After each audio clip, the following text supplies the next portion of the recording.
Olá pessoal, bem-vindos a mais um De Frente com o Analista. Meu nome é Vitor Souza e sou analista responsável pelas coberturas dos setores de energia elétrica, saneamento e petróleo e gás. Hoje a gente vai falar sobre os acontecimentos recentes aí relacionados à Petrobras.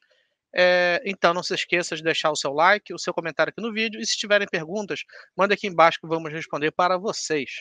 Então é só puxar a vinheta.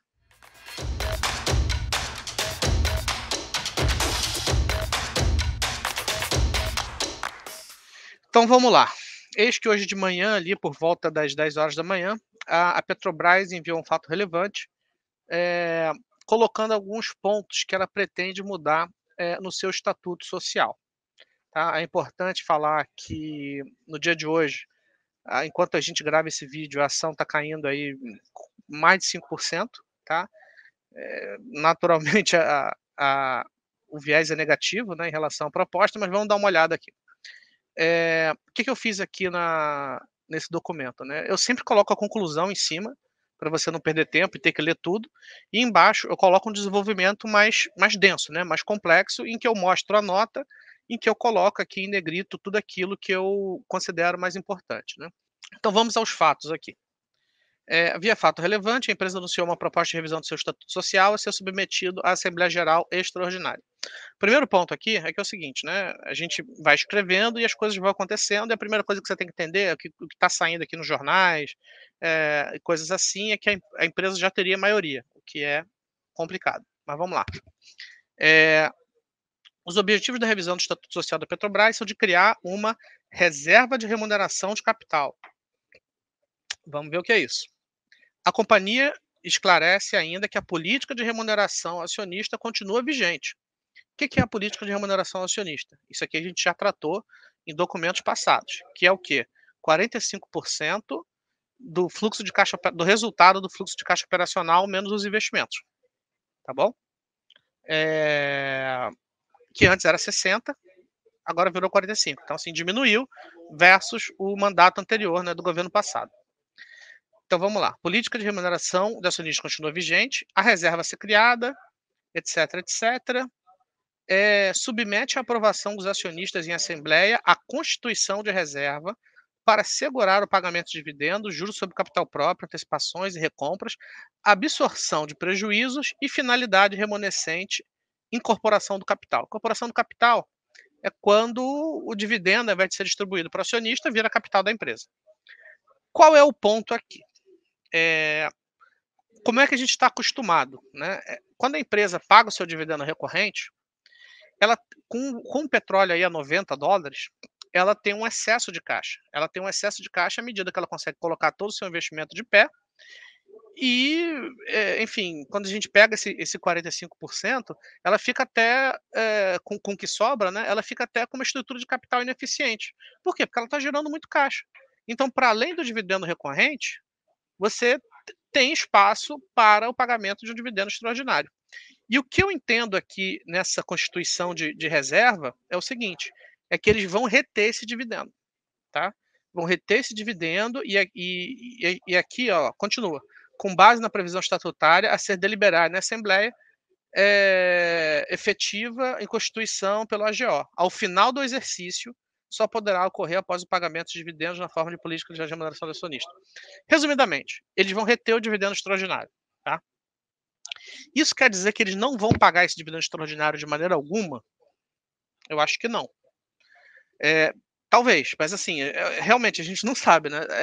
Ele pode simplesmente falar: "Ó, vou pegar esse dividendo extraordinário, vou apropriar meu capital e vou investir em eólicas offshore". Não sei, pode ser, tá. Agora, a distribuição do dividendo que ocorria periodicamente a cada trimestre, né, do dividendo recorrente e do dividendo extraordinário, agora vai ser só do recorrente, né. E a tese da empresa, naturalmente, ela é muito relacionada a dividendo, tá. Então, isso acrescenta um um ponto de incerteza, porque dá para alegar que o governo está com problema fiscal e vai pegar esse dividendo extraordinário e pagar tudo no final do ano? Dá, eu acho até que faz sentido isso daí. Mas fica um sentimento, assim, de mexer em time que está ganhando, tá. Porque da mesma maneira que eles podem pagar tudo, eles podem pagar só uma parte, e colocar em projetos que eu particularmente julgo não interessante, tá bom. Então, assim, isso aqui acrescenta uma variável que eu acho bem pouco interessante, tá. Inclusive aqui, ó, a gente coloca o que a gente tem estimado para pagamento de dividendo recorrente e pagamento de dividendo não recorrente. Então, assim, no pior dos cenários, se a gente considera tudo mais constante, é como se o dividendo recorrente fosse para o ano que vem ali para 8%, o que eu considero bem pouco, tendo em vista aí o fato de ser uma empresa estatal e de petróleo, né, assim, quem investe em petróleo naturalmente quer ser remunerado de uma maneira mais agressiva. Se não, se for para investir em 8%, cara, compra uma Taesa, compra uma empresa de energia. Acho que correr esse risco todo de estatal e de petróleo para ganhar 8%, eu particularmente acho muito pouco, enquanto que esse 4,8% ele ficaria retido, tá, e seria distribuído ou não, a depender do que a Assembleia ou o governo federal decidir. Então, overall, pode ser que isso não dê grandes problemas e o pagamento aconteça só no final do ano ou qualquer coisa do tipo, mas é como se trouxesse uma ferramenta que limitasse o pagamento de dividendo extraordinário, acho que foi esse o sentimento. E assim, se fosse simplesmente para pagar tudo todos os anos, eu não sei se eles colocariam isso nesses termos, né, não coloca todo esse negócio aqui à toa? Não sei, acho que não, assim, eu acho que traz um sentimento muito amargo e que ataca diretamente a tese da empresa enquanto pagadora de dividendos. Esse aqui é um dos pontos. Isso aqui é um outro ponto também, ó, explicitar a vedação de cobertura do DIO, da cobertura do seguro DIO para administradores da companhia nos casos eivados de dolo ou culpa grave. Isso aqui eu achei positivo, por mais contraditório que isso possa parecer. Que é o quê? O que é um seguro de DIO? Quando você é um diretor de uma empresa e atua em um negócio, por exemplo, você é um diretor da Petrobras de exploração e produção. Se acontece algum acidente, por algum motivo, enfim, extraordinário, corre o risco de você ser processado, né, seja por quem quer que seja, por acionista, por Ministério Público. Então, assim, existe um seguro que protege, os diretores, né, os directors e officers, contra esse tipo de demanda judicial. E no caso, nesse caso da Petrobras aqui, eles estão dizendo o seguinte, que se os atos forem eivados de dolo, não vai existir mais essa proteção, né. Então, eles explicitam a vedação da cobertura. Então, isso aqui, de certa maneira, é positivo, né. Caso alguém faça alguma bobagem lá dentro da empresa, você vai ter que responder, digamos assim, no seu patrimônio pessoal, né, isso mantém. E isso é interessante, por quê? Mas, assim, para isso acontecer, você precisa ter um processo e perder lá no final, né. Então é mais ou menos assim que funciona.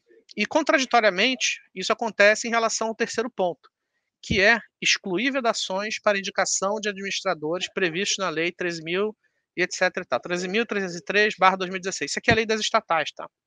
E a lei das estatais, ela proibia ali, assim, falando aqui o bom português, eu não sou advogado, mas eu vou tentar falar o bom português, a lei das estatais trazia uma série de ferramentas de proteção às empresas estatais, onde você não poderia, por exemplo, fazer nomeações políticas, pessoas que estavam relacionadas a partido político, pessoas de sindicato, pessoas que às vezes não tivessem a formação correta para aquele cargo que ela está sendo indicado, e isso vai cair por terra, aparentemente, né. Então, assim, vão poder indicar pessoas que às vezes não têm nem experiência profissional dentro para cargos, dentro da empresa. Então isso aqui é bem negativo, tá, é um retrocesso bem relevante, tá. Então, assim, eh, então isso aqui é negativo, sabe, não tem nem mais o que falar, porque vai entrar em méritos aí que eu com certeza não tenho preparo para falar, porque você entra aí em méritos jurídicos,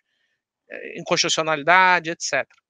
Então o que que eu concluo com isso aqui? Aí lá na conclusão eu trago o que eu acho, que é o seguinte, o que eu quero traduzir aqui para o bom português é o seguinte: investir em empresa estatal é sempre complicado, e eu trouxe aqui um trecho, da nossa atualização da Petrobras, né, então eu coloco aqui: "Considerando os termos que a Petrobras negocia atualmente, preferimos nos manter conservadores e eventualmente mudar a recomendação em algum momento em que o valuation da empresa fique simplesmente irresistível e impossível de ser desprezado". E eu mantenho a minha palavra, eu acho que a empresa subiu bastante, já negocia praticamente em linha com o meu preço-alvo, está praticamente na máxima histórica, como se tudo estivesse dando certo, aí acontece esse tipo de coisa. Uma empresa que corre o risco de não pagar os dividendos, né, apesar de poder pagar também, não sei, mas acrescenta ali um fator de incerteza, e também quem vai estar decidindo os rumos da empresa são pessoas que às vezes não deveriam ter, que não têm a qualificação necessária, a qualificação técnica necessária para tocar uma empresa complexa de petróleo que perfura aí 3.000 metros abaixo do solo, né, então, enfim, acho que quem acompanhou os jornais aí nos últimos 10 anos sabe mais ou menos aí do que eu tô querendo dizer. Então é isso, são 2, então assim, e o risco em estatal é aquela coisa, né, todo mundo faz festa quando ninguém tá dando problema, o case é barato, tá andando bem, até o momento que acontece alguma coisa, aquele risco político que estava ali adormecido, ele explode no seu no seu computador, explode na sua caixa de e-mail, e você, enfim, precisa tomar ali uma decisão à medida que você precisa ficar tentando adivinhar, esses movimentos, né. Como eu não pretendo adivinhar esses movimentos, a única certeza que eu tenho é a seguinte: eu só vou comprar isso aqui na bacia, só vou mandar comprar isso aqui na Bacia das Almas, tá. Já tô dando um spoiler aqui para minha eventual mudança de recomendação no futuro, assim, empresas estatais que estão, em torno de ciclos políticos complexos, eu não mando comprar quando tudo está dando certo, só quando as coisas de fato ficarem muito baratas para ser desprezadas. Por quê? Porque isso aqui tudo é a semente de um problema maior lá na frente, né, e vale lembrar que, os ciclos políticos a gente está falando ou de 4 anos ou de 8 anos, tá, até porque é importante lembrar que o cenário base no Brasil é de reeleição, tá. Todos os presidentes desde a redemocratização, ou se não todos, conseguiram se reeleger, excluindo o ex-presidente Bolsonaro, né, do restante todo mundo se reelegeu. Então, é um ciclo difícil, bem difícil, e eu não pretendo dar o benefício da dúvida, enquanto o valuation não ficar, assim, jogado na bacia das almas, tá bom? Então é mais ou menos isso que eu quero dizer para vocês. Eu sempre estive do lado mais conservador, porque eu já vivi, né, um ciclo anterior da empresa e sei como é que essas coisas funcionam. Então, eu sempre procurei ser muito conservador, às vezes fui conservador demais, perdi a última pernada, mas agora que a empresa está no topo, é mais ou menos esse o sentimento que eu quero trazer para os investidores da empresa, tá? A gente está aqui, continua acompanhando, e é isso. Espero que vocês deem uma lida aí no relatório, espero que gostem. Então, abraços e até a próxima.